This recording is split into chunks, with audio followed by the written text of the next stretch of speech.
It was an ordinary Tuesday morning. The kind where you don't even realize how quiet the house is until the clink of a spoon against a mug echoes too loud. I was loading the dishwasher, wiping counters, half listening to the radio play something old and familiar. A song from when we still held hands in the car. Then my phone buzzed. I didn't rush. I thought it was the grocery app reminding me we were out of oat milk.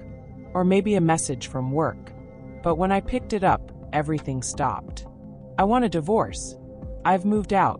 Don't contact me. Carl. There were no follow-ups. No apologies. No explanations. Just a gut punch. And silence. I didn't cry, scream, or throw the phone. I stood there, staring at the screen like it might change. Like maybe I misread it. Maybe it was a joke. A mistake. But the three dots never appeared. He was gone. Just like that. No warning. No argument the night before. No slammed doors or icy dinners. We watched a show. He kissed my forehead. And now this. I scrolled back through our texts. Saturday. Do you want Thai or pizza? Sunday. Don't forget your sister's birthday. Monday, nothing. Tuesday, divorce. I sat down at the kitchen table. The tea kettle started to whistle. I poured myself a cup, added honey, stirred. Calm. Robotic. But my mind, it was sprinting. I opened my journal. Not because I wanted to process my feelings, but because suddenly everything felt like evidence. Like I was in a courtroom and had just been served papers by a ghost. This wasn't impulsive. He didn't just wake up and decide to detonate our life. This was planned, orchestrated, premeditated, and I was expected to break, to spiral, to chase him, maybe even beg. But I didn't. Instead, I wrote the date at the top of the page. Then I wrote his message, word for word, like a detective taking notes at a crime scene. And just like that, the shock began to settle, and something else rose up. Not rage, not grief, clarity. Something was off, and I was going to find out exactly what. Have you subscribed to our channel yet? Hit that subscribe button and the notification bell so you don't miss any of our upcoming videos. I used to think love would give me a warning, a tightening in the chest, a shift in the wind, something to prepare me before the floor collapsed beneath my feet. But betrayal wears cologne now, the kind I didn't recognize. Earthy, expensive. He said it was a free sample from work. I believed him. He started working late more often, first once a week, then twice, then it became normal. And every time I asked if everything was okay, he'd smile like I'd just said something foolish. You worry too much, Lore. You always overthink. I didn't push.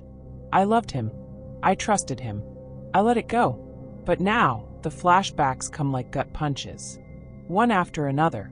The way he started locking his phone, even in the bathroom. The moment I caught a glimpse of a banking app one didn't recognize, and he snatched the phone so fast I was puzzled. The nights he'd roll over in bed, just far enough to avoid my hand. And then, oddly, there was the kindness. The random flowers. A weekend trip I didn't ask for. He even started doing the dishes without me nagging. I thought he was trying again. I remember crying in the shower one morning, thanking God that maybe we were finding our way back. But now I see it clearly. That wasn't love. That was guilt.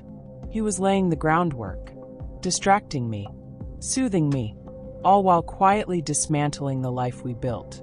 I went back through old emails, bank statements, mortgage documents. He'd refinanced the house 2 months ago. Alone. Said it was a better interest rate. I didn't read the fine print. He was moving money. Slowly. Intentionally. Small transfers I wouldn't notice. And now that I saw the damage, it seems too late. Our joint savings? Drained. Retirement account? Frozen. My name? Removed from places it used to be. I was being financially erased. My goodness, he played me. And the worst part, I think he told people. Quietly. Subtly. Mutual friends who stopped inviting me. Some shifted their tone.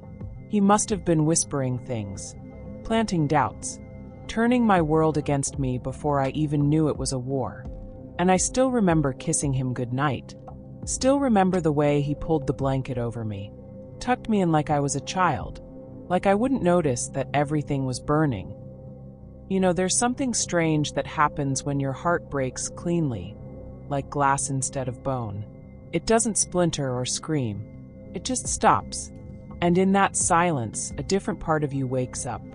Not the wife, not the woman who still smells his cologne on the pillows. The strategist, the survivor. I stopped asking why. Stopped wondering how he could do this to me after everything we'd shared, 15 years of building, blending, forgiving. No more confusion, just action. I started where he didn't expect me to. Our paper trail. Pulled 6 months of bank statements. Not just our main accounts, but the old ones. The ones we'd forgotten about. I opened spreadsheets at 3 a.m. with coffee instead of wine, zooming in on patterns, transfers, dates. And then I backed up everything. Screenshots of text messages, cloud backups, photos of our marriage certificate, house deed, loan applications. All of it copied twice, stored on hard drives he didn't know existed. This was about my self-preservation.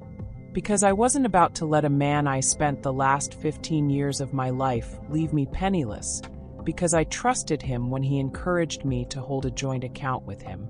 No, I might have been a wife who was simply madly in love with her husband, but I certainly am no Bobby's fool. I have to let him know that the woman he tried to ambush was still here. And she wasn't going down quietly. Then I made 2 calls. One to a forensic accountant. Clean. Professional, recommended by a quiet friend with a loud divorce. And the second to a private investigator. Not the trenchcoat type. A woman named Diane, who looked like someone's soft-spoken aunt, but could dig into data like a bloodhound. She had eyes everywhere. Public records, burner phone patterns, even late-night tracking apps Carl probably thought were deleted. Within a week, I had my answer. Carl wasn't just leaving me. He was sleeping with someone else. Someone I knew. Someone I had once prayed for. I stared at the photo Diane sent me, blurry but clear enough. His arm around her waist. A kiss on the cheek at a restaurant I introduced them to. Her name glowed like poison on the screen. Kendra. What? Carl and Kendra. The betrayal felt like a punch deep in my gut. I had once brought Kendra soup when she was sick. Sat beside her when her mother died. Recommended her for a job, and she was sleeping with my husband. They say betrayal always comes from someone close, but I never thought it would feel this surgical, this calculated. And Carl, he looked relaxed in those photos, like he hadn't just detonated our life, like I was a file he'd closed and archived. But here's the thing about files. Sometimes they open back up, and they bite. So I found a lawyer. Not the aggressive type with billboards or radio ads. No, I wanted the kind who never raised her voice because she didn't need to. A woman named Lila Kerr. Her retainer was high. Her office was quiet. But her reputation? Lethal. She didn't ask me if I was okay. She asked me what I wanted. I told her, I want to protect what's mine. And I want him to regret thinking I was weak. She nodded. Just once. Then we got to work. We moved my personal assets into a trust. Legally. Quietly.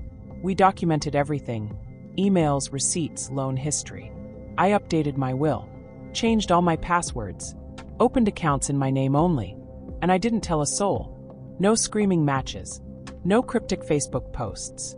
No crying to mutual friends who already chose sides. I wore neutral lipstick. Drove the same car. Kept showing up to work. Because Carl thought he had blindsided me. He didn't know I had pivoted. He didn't know I was now playing chess. And I wasn't playing to win him back. I was playing to survive him, to expose him, to make sure that when the dust settled, I wasn't the woman sobbing on the floor. I would be the woman standing in the ashes, calm, clean, and holding the match. Have you subscribed to our channel yet? Hit that subscribe button and the notification bell so you don't miss any of our upcoming videos.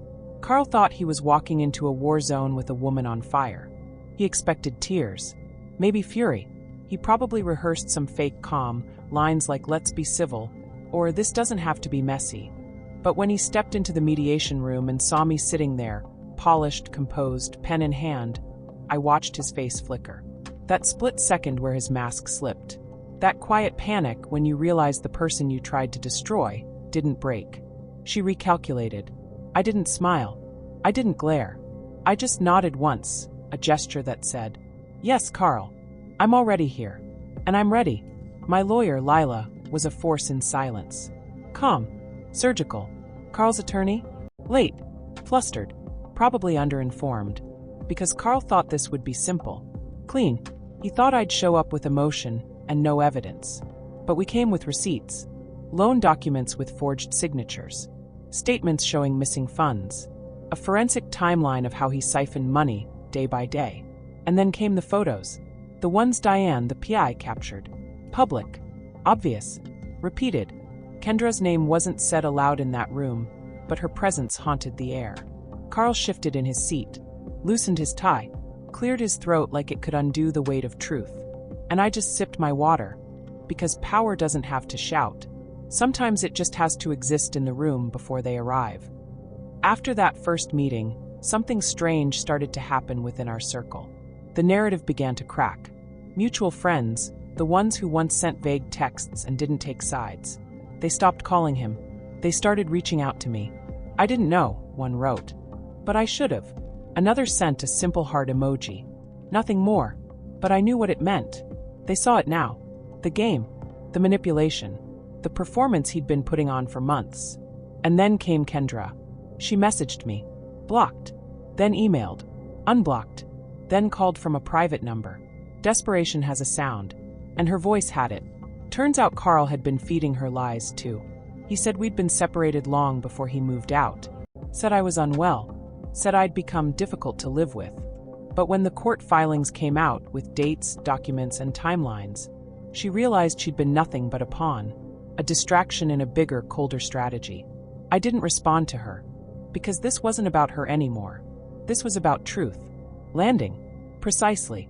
Where it belonged. And then, the final crack. Carl's employer was notified. Not by me. I never said a word. But sometimes consequences travel faster than intention. Turns out one of the business trips he took with Kendra violated company ethics. Photos. Location tags. Expense reports that didn't match. An internal review followed. And suddenly, Carl wasn't walking into meetings with confidence anymore. He was walking in with HR escorts. I didn't gloat. Because I didn't need revenge. I didn't need him ruined. I just needed the truth to be louder than his lies.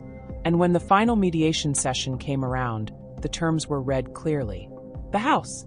Mine. Alimony? Granted. Legal fees? Covered. Custody of the narrative? No contest. Carl sat across from me, deflated, silent, no longer in control. His hands fidgeted under the table. His eyes stayed low. Not from shame, but from fear. Because he finally realized the thing I knew all along. I was never the one who needed saving. I was the one holding the match. And I'd chosen not to burn it all down, but to rebuild. Without him. Without the lies. Without the mask. And in that moment, Carl didn't just lose the case. He lost the version of me that ever needed him to feel whole. The papers were signed on a Thursday. No ceremony. No tears. Just ink and closure. He didn't even look up from the table. And that was the last time I saw Carl Golden in person. By the time he walked out of that room, I was already rewriting everything. Not just my name, not just the title on our old house deed. I was rewriting me, and it started with silence. Not the heavy kind I'd felt the morning he texted me out of my marriage, but the kind that fills a space after something has been cleared out. Old furniture, bad air, dead love. I stayed in the house for a while, not because of sentiment, but because I refused to let him steal one more thing. Not the walls we painted, not the kitchen I chose, not the view I loved, but eventually I outgrew the silence. So I made a decision. I sold it, not because I needed to, but because I wanted to. I wanted fresh paint that didn't smell like memory, floors that hadn't echoed his footsteps, cabinets that had never held his favorite mug. And so I moved, not just out of that house, but out of that version of myself. New city. New name on the mailbox. New rhythm. I didn't rush to reinvent. I rebuilt slowly, deliberately. I took a job I used to dream about, but never thought I had the guts for. Opened my own design firm. Small, stylish, mine. I had no one to ask permission from anymore. No one to downplay my ambitions. No one to say, let's wait a few years while draining the accounts behind my back. I traveled, alone at first, then with friends who had become family. The kind of women who show up with Prosecco and power tools, who help you take down wedding photos and hang up art that looks like freedom. I even started dating again, not to replace Carl. God, no, but to remind myself I was still alive, still desirable, still able to laugh over dinner without analyzing every word, every glance.